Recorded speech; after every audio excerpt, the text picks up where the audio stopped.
Thanks to the support as a channel member, Nathan Rowley. Oh, folks, exciting times. As you can see, the Wembley LOLLUJO edition shirts are available to pre-order right now. There's the link for you at the top of the page. I'll put it down in the description below as well. store.hopeandglorysportswear.co.uk/LOLLUJO. Go there, and as you can see, both the home shirt and the away shirt now available to pre-order. As it says in big bold letters at the top, so there's no misunderstanding, pre-orders are available until May the 5th, 2024.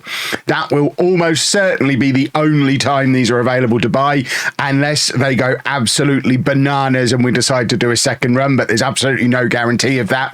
So if you want to be sure of getting one of these shirts, you need to be ordering in the next couple of weeks. And the way the pre-order system works is exactly the same as it's been for the replica shirts we've done in previous years. They're not currently manufactured. We'll do the pre-order period and then do a big batch bulk order. And as it says there, once the pre-order window closes, the shirts are then manufactured custom to your size with any modifications you want making, like a name and number, that kind of thing, and then dispatch estimated for late June 2024. So you order now, you'll get it towards the end of June. So you'll have it by the summer, so you can take it on your summer holidays. So these are the two shirts. We've obviously got the home shirt. If we click on that and have a little bit of a closer look, these are both designed by Requester Kit, who is awesome. He's designed all of our kits for a long, long time. And as you can see, with the lovely Hope and Glory embroidered badge on the kit as well, and all very, very snazzy looking. You do have the sizes available, from tiny little kid sizes up to even sizes that are a little bit too big for me in places. One note I would make on the sizing: go one size up compared to what you would normally get in t-shirts. It's a football shirt. Football shirts, certainly in my experience, fit a little snug. So I'm usually a 3XL. I usually order a 4XL through Hope and Glory, and it fits just fine. You do have the option to add your own name and number as well. If you do decide to do a name and number from somebody in the series, let me know which one you've gone for. It'll be really interesting to see which ones have been the most popular. And then we've of course got the very snazzy looking away shirt as well. This one was by popular demand from you lot. We didn't originally plan to do this one, but everybody asked so many times that you kind of forced us into doing it. So if you don't buy it now, there'll be trouble, because we were only doing one shirt this year. So buy this one as well. You wanted it, you buy it. And again, you can customize it as you see fit. Reminder as well that the profits from these shirts are all going to be split with Wembley FC. So in addition to getting yourself an awesome piece of memorabilia from the series, supporting your old pal Kev, you're also going to be supporting grassroots football as well, and directly helping all of those renovations and progress and things like that that are going to be going on at Wembley over the course of the summer. So it's win-win-win all round, boys and girls. Go order them now. Link at the top of the description below. Let me know in the comments once you've ordered. I only get the numbers once a week. I'd like to know now if they're popular. Welcome to part 11 of Wembley to Wembley. I'm Kevin. Coming up on today's episode, we have that top of the table clash against Tooting and Mitcham, and then we're also at home against Woodley United, who are a little bit further down the league, down in mid-table. Since you were last with me, we have continued to be pretty good at football. We did get ourselves knocked out of the FA Vars by Glebe, who play at our level, but in a different division, and they thumped us. They were so much better than us. So I'm a little bit worried that our version of Tier 9 might not be as good as other versions of Tier 9, which doesn't bode well for when we get promoted. But yeah, we got battered in that game. Did not go well at all. We have made it through to the next round of the Cherry Red Records Premier Challenge Cup. So we're actually into the quarter-final of that. So we've got a little bit of a chance to win some silverware there this season, which would be jolly nice. But we don't play the quarter-final of that for ages, end of January. We've got a lot of football to play between now and then. But importantly, in the league, as you can see, we are on a bit of a run. We've not lost since Risborough Rangers back in August. The only time we've dropped points was against Flackwell Heath. Otherwise, it's been wins, and that leaves us joint top of the league. 11 games played, 24 points on the board, level on points with Tooting Mitcham, 1 point ahead of Rayners Lane and Risborough Rangers, both of which we know about from previous. It's going to be tight in this promotion race this season. There's a lot of roughly equivalent quality teams, and we're one of them, which is, I guess that's got to be a good thing. But I did mention as well, non-league transfers. And that's very much what's happening. As soon as a player is unhappy, we just stick them on the transfer list and they leave almost immediately because everybody's doing transfers all the time. So Archie Kieran has gone to Egham, don't know. Stefanishin has gone to East Preston, which from what I can gather is nowhere near actual Preston because they play in the Southern Combination League Premier Division. We've also lost Lanray Balogun, who just got frustrated with being a backup player. Actually looked quite good when we used him this year, but wasn't as good as the two that we're using more often. So he's gone to the Northampton ON Chenex.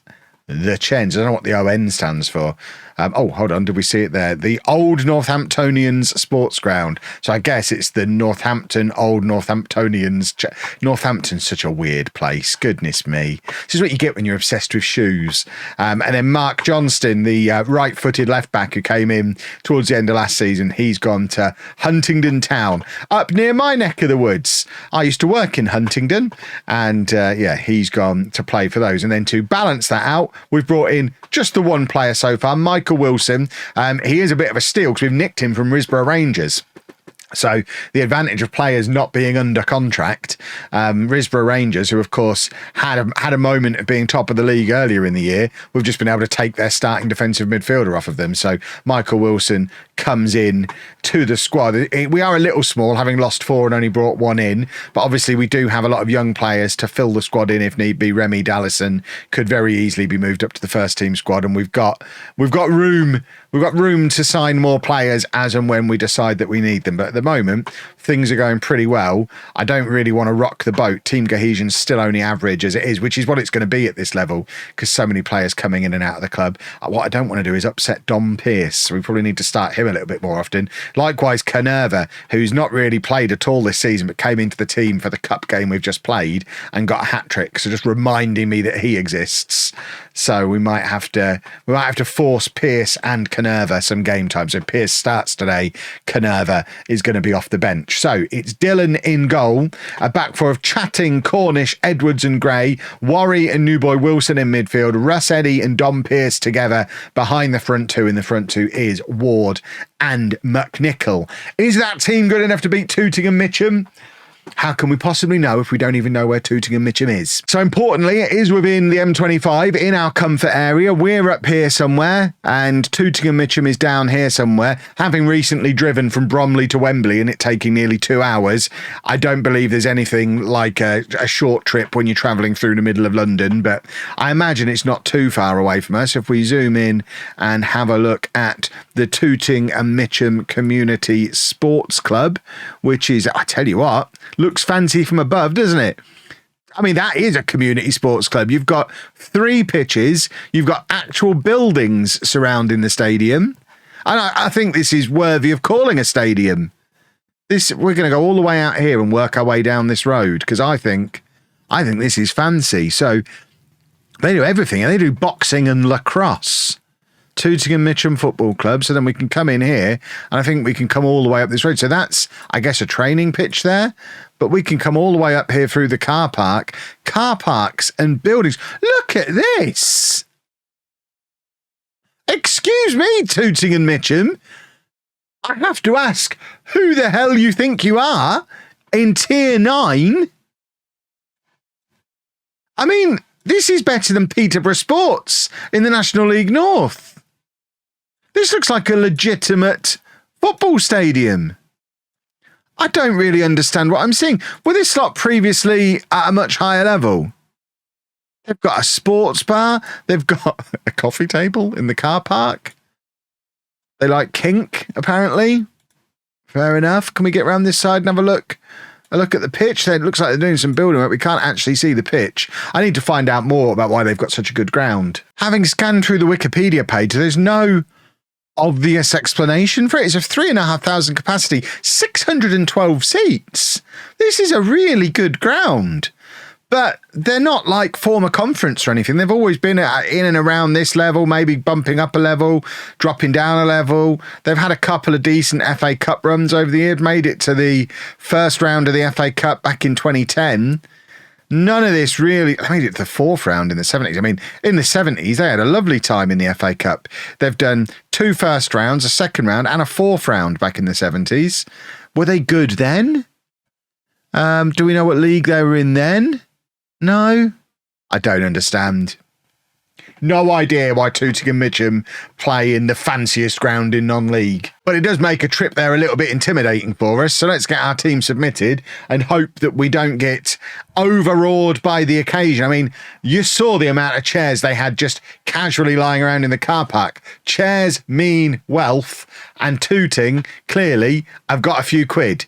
So let's burst their bubble and go and beat them. That'd be a lot of fun if we could do that. Pearce playing it into new boy Wilson, who lays it back to Pearce again. Dom Pearce not really had much game time this season, so hopefully we can see a performance from him today. And Michael Wilson is a defensive midfielder, and he is he looked like Frank Lampard there. He's picked the ball up deep, laid it off to one of his teammates, and just kept his run going and been there to finish it off as well. That's lovely work from Wilson. This is why we took him from Risborough. He hadn't scored all season for them. This was brilliant. He's the most attacking player we've got on there. He's supposed to be our defensive midfielder. Lovely work from him. 1-0 to Wembley. And as it stands at the moment, we are top of the league once again. And you can see Rayners Lane it puts the last episode's result against them into some context as well. I think when we played them, they were down in like 7th or 8th place, but have all season long have been heavy favourites to win the league. They are now right up here with us. So they have been winning relentlessly since we played them. So the fact that we went there and picked up a point shows just how good we are. Ward's hit the crossbar there. Russ Eddy's lurking. McNichol just shoves his man, and he's lucky that he's not picked up a book in there, because that was absolutely blatant. I don't even know what he was thinking, but we remain 1-0 up, and we'll have the final whistle now, please, referee, because if we can come here and pick up a result and then end up top of the league, I'll be a happy little chappy. Rayners Lane are absolutely rattling goals past Ardley as well. I think regardless of what we do, they have now hit form and presumably are going to go on and win the league. And no matter where we might be now, I think playoffs is probably our future, because we're not doing to teams what Rayners Lane are doing to Ardley. And Ardley aren't a poor team. They're down in 9th place. So it's not as if they're just throwing goals past relegation fodder.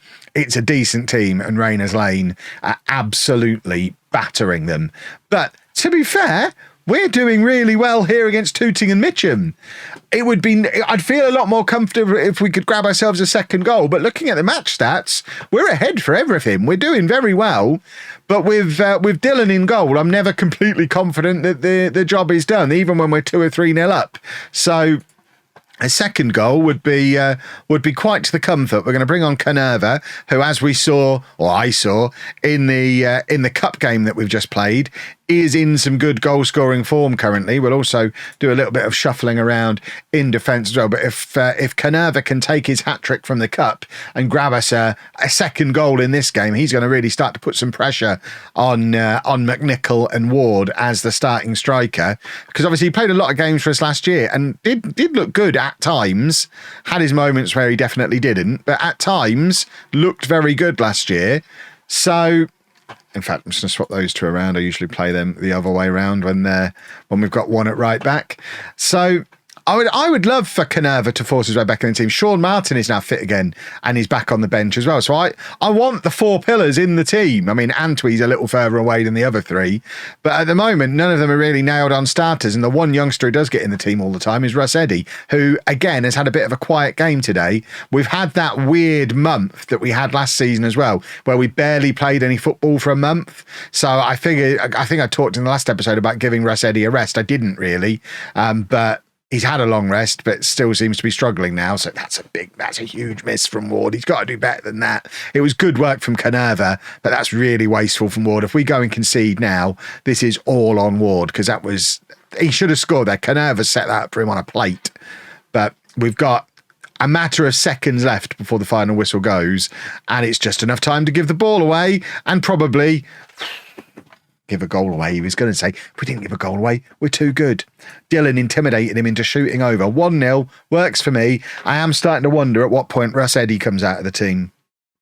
He's not quite the all-conquering force that he was when he first burst into the team. If we have a little look at him, his average rating's starting to drop. I mean, he's still got 9 goal contributions from 12 matches. It's still, and 7.11 is still very good. It's just, it's not happening. A lot of that was front loaded on the season. So we'll keep an eye on him. Star rating wise, he should have been out of the team long ago, but we don't just judge things on star ratings, boys and girls. Right, let's go play Woodley United. We're top of the league, and I'd very much like to end the episode still there. Well, boys and girls, I've had my first job offer of the series. This is a one-club save, so I'm not going to go to it. Would like to reference back to non-league to legend, though, where I never got any job offers, really, and it made it a weird non-league to legend this year. Where was all this? Street. I mean, I could never manage a team called the Cobblers. I've got some standards. So we're obviously turning it down. We'll turn down all jobs, but it's interesting. That's the first interview I've been offered. So interesting stuff. One other thing as well. We've largely ignored the wider footballing world as part of this save. And I think it might be for the best because Barcelona are managed by Antonio Conte. And I don't want any part of that footballing universe. That's hideous. He's fallen out with Yamal as well, so I think they might be losing him. Imagine, have we got any Barcelona fans in? Imagine a situation where you're managed by Antonio Conte and he's forced Lamine Yamal to ask for a transfer because he doesn't rate him, and the board are backing Conte ahead of one of your exciting young players.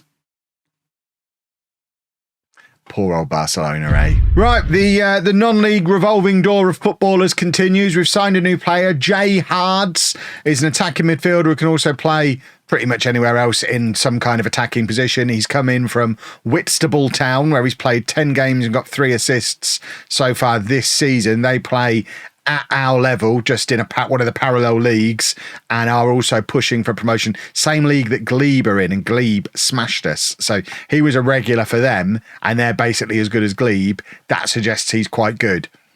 That's the logic that I'm applying to this. We are making a couple of changes for the Woodley game. Sean Martin, only his second start of the season, comes back into the team after all of his injury problems that he's been having. In fact, we'll swap those two round because Martin wanted to be a playmaker. And who am I? He's a natural defensive midfielder now. Love that. Couldn't play there when I got my fingers on him. But he comes in to play alongside Terry. I think Terry is going to be recalled by Dagenham when we get to the January transfer window. We've already had one of our lone players recalled for not really using him. Dagenham keep moaning that I'm not playing him as a central midfielder, which is what I agreed to do. We don't use them. So I think once their transfer window opens, because Dagenham will have a transfer in there, so they can't recall him yet. But I think 1st of January, he's probably getting recalled. So we'll enjoy him while we can. But then we're also going with the back four of Cornish, Edwards, Haley and Harris for today. Canerva stays on the bench and Jay Hards joins him there, along with Wilson, who scored that goal in the last game. But I want to get Martin in the team. So we get Martin in the team. So Woodley are a team that we should be beating. And when we play so many games so close together, it's fine to rotate the team a little bit.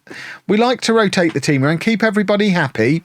We don't want another Balogun situation where we have one of our fringe players get upset for not being here. With the new attacking midfielder coming in as well, and me still wanting to force Dom Pearce game time, I think this is probably my opportunity to give Russ Eddy a rest. Unless if he scores a hat-trick today, we'll probably keep him in for a little while. He's got himself an assist. So straight away, delivering with output. Delivering with output. It's such a romantic footballing term, isn't it? I hate modern football. Not that anyone in modern football has ever said delivering with output before, but it's the sort of thing they'd say on Sky Sports and everyone would be like, oh yeah, output. Shut up. Goodness me. Russ said he got an assist. That's the important thing. I mean, talking of assists, big help from the deflection for Ward as well. But A goal's a goal, isn't it? Martin with the corner, looking for the in-swinger. Doesn't beat the first man. He needs to hit his corners better than that. He was such a key player for us last year. Definitely looked like the best of the four. And I think first game of the season, he was the one of the 4 16-year-olds from last year who I had in my starting 11 on the first day, obviously with Russ Eddy as well as one of the next batch, the next generation that came through. But I had really high hopes for Martin this season. And though he's had a couple of injuries, that longer one, and then as he was recovering, he got a shorter injury as well. So he's been a little bit injury hampered, and this is the first time he's been fit to start since the first day of the season, and it's nearly December. So he's got a little bit of catching up to that. It's a lot of game time to miss for a 17-year-old who's still very much developing and really needs as much football as possible over the next couple of years if he's going to develop. And that applies to all the youngsters. The more football they play, the better they're going to get. We don't have training facilities really at this level. We train a couple of evenings a week. So the only way players are going to improve is with game time. So that's why I want to get Pearce back in the team for a bit. That's why I want Canerva to get back in the team for a bit, because they need the game time, because it's the only way they're going to get better. And I want these young players to get better because I want to be able to have a little core group, the 4 pillars. I want my little core group of our own homegrown boys who come up the leagues with us. And that'll only work if we play them now. That's offside, referee. There you go. Referee knows what he's doing. 1-1. I mean, we should be doing better than this against Woodley. They're a mid-table team. We saw previously what Rayners Lane can do against mid-table teams. They rip them apart. We were top of the league going into this. We need to rip this lot apart, and we're not at the moment. Pearce, lovely turn from him, though. And Pearce rattles the crossbar, but unfortunately hits the top of it rather than the bottom of it, so we don't get a goal. That's how it works. If you miss the goal, it doesn't count as a score. Terry now looking to line up a shot. In fact, plays it across to Ward. It's back with Harris. And now Sean Martin from Rangers. He's hit the woodwork now as well. Is it going to be one of those days for us? I'd prefer if it wasn't. I would very much like to be top of the league at the end of the episode, but we're going to break the woodwork if we're not careful. The amount of abuse that we're sending its way. But ball back with Woodley again. This was from a corner. It's gone all the way back to their deepest player, and then they just lump it back forward again. Cornish kicks him, doesn't come away with the ball though, and it's another very good cross. They are causing us problems. We've got the big men on at wing back. It's not that we're being dominated. We shouldn't be getting dominated aerially. We're doing our 4 centre back system better than Pep. Remember, better than Pep. But today it's not really working, is it? 2-1 down. I think that calls for a demand more. We haven't done a demand more in the first half for a little while, but we don't have enough men assigned to stay. But I didn't read all of that. I don't remember seeing that message before. It's my assistant manager actually telling me what the problem is. Because if he's telling me we're committing too many men forward from set pieces, I would refer him to the set piece coach, who should talk to him. Don't talk to me. I don't have any input on the set pieces. Someone else does that. Right, Martin with another corner. It's going to be another in-swinger looking for that far post. That's where the big boys are hanging out. Cornish gets a connection on it, but just heads it straight up in the air. It's really poor from him. I think we're going to go attack him. We're going attacking. We're going to demand more. We can't lose. At the very least, let's not lose. We've not lost since we lost to Risborough, and Risborough are in the title race. It was okay to lose away from home against Risborough. Losing at home against Woodley, though, is not okay. This is bottly, especially when we've been.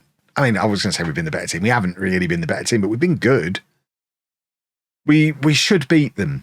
Can we do a goal, please? McNichol running it all the way back, basically to me, and then lumping it forward. Harris with the flick on to absolutely nobody. And once again, it's just a little bit wasteful and a little bit nothing. And it's quite upsetting. Right. I guess we have got players on the bench who could potentially come on and change things. We've got Canerva. We've got, is it Hards or Hands? Hards, the new attacking midfielder. Eddie trying to release I think that was Ward he was trying to slide it through to, but it was never going to get to him. It needed to be probably lofted over the defender rather than trying to slide it round the side of him. But Martin now to Cornish, and Russ Eddy again looks up, tries the same pass again just to prove me wrong, and this time does find Ward, and it's Pearce trying to give it back to Ward. Ward shoots from range, and he shouldn't have done because he had McNichol in a much better position and probably should have played it through to him. I think we do need to make a couple of changes here. Things are not going very well today. So we're going to bring on Anton Canerva, and we're also going to bring on the new boy, Jay Hards. Russ Eddy's done enough to justify staying on the pitch. He's had a decent game today, but we need somebody to do something. Oh, God, Dylan just terrifies me. Every time a corner comes in, he just flaps at it like that. He is genuinely causing my high blood pressure, I think. Can we get... We've had this one for 10 or 15 games now. We're due a new goalkeeper, aren't we? This is non-league. I don't have to put up with one goalkeeper for any longer than half a season. I'm fairly confident they're the rules. Right, we're going to bring Chatting on. He's a left-back, really, so we're just going to shuffle everything around in the back here and get Chatting in an attacking position. He's a proper attacking wing-back. But we've got... I'm very frustrated. This has just been one of those days. We've hit the woodwork at least twice, and we're not having any luck go our way today. It feels like one of those matches where the game's decided I've been overperforming too much, so it's going to force us to lose a game. But then we've won a penalty. Now, if we miss this penalty, then I'm convinced the game's decided we're not allowed to win today. Apparently, that was a dive from Hards. He's a fan favourite already, and Canerva, for goodness sake, 17 finishing. And he does that with a penalty kick. Right, Martin, with yet another corner. He's been doing this all day. He's not being the first man. Being the first man, you moron. It's not hard. Oh, Russ Eddy, there to save the day again. I've threatened to take him out of the team. And he's got a goal and an assist today, and that was a sensational goal from Russ Eddy. Wonderful stuff. Look at this from this other angle. Martin slides it across to him, and he just absolutely smashes it past the goalkeeper. That is brilliant. He is a delight. He is too good for us, and any talk of taking him out of the team needs to stop. Oh, for goodness sake, we've immediately given away a penalty. I've not even taken us off of attacking yet. Is there any point in hoping Dylan could do a save? Does he know he's allowed to use his hands? Doesn't even dive. Why did he not even dive? He could have at least fallen over a bit, muddy up his shorts, make it look like he's trying. For goodness sake. We need a new goalkeeper. Get me a goalkeeper in me. I cannot be doing it with this guy anymore. And I know there is nobody at this level better. I don't care. Sometimes different is fine. Sometimes just a different is fine for a bit. It doesn't need to be better. He just needs to be different. Russ Eddy trying to do the exact same goal again that he's already scored. He's the only one putting any effort in. We're going very attacking. This is rubbish today. Look at these match stats. This is rubbish. Apparently, we're just not allowed nice things. We got a moment where we were top of the league, and now it's been taken from us. Rayners Lane, Risborough, assuming the position, and that's poor and frustrating, and oh so very non-league to lose a game in that manner when you've been so good for so long. There is no such thing as consistency at this level. Grr. If you've enjoyed that, please make sure you leave a nice big thumbs up on there for me. Subscribe to the channel for daily Football Manager videos. And thank you very much for watching.